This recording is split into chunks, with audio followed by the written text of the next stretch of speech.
Bila anak kita nak pergi sekolah ataupun ikutlah tak nak pergi sekolah, pagi sekali, malam sekali, kita zikir Ya Hafiz Ya Muhaimin.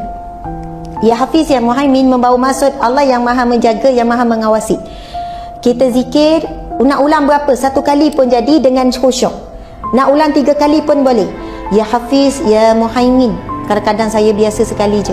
Ya Hafiz Ya Muhaimin, Ya Allah, aku serahkan anakku untuk dijaga dan diawasi olehmu. Sebab kita tak tahu apa yang dia buat kat sekolah. Kalau dia nak bully orang, Allah akan halang. Kalau dia nak dibuli oleh orang, Allah akan halang.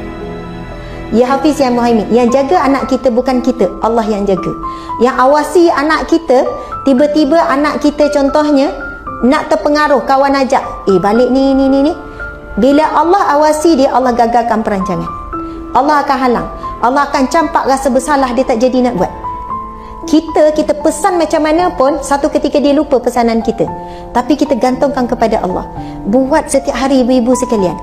Allah akan jaga anak kita dalam jagaan sebagaimana Allah jaga orang yang soleh.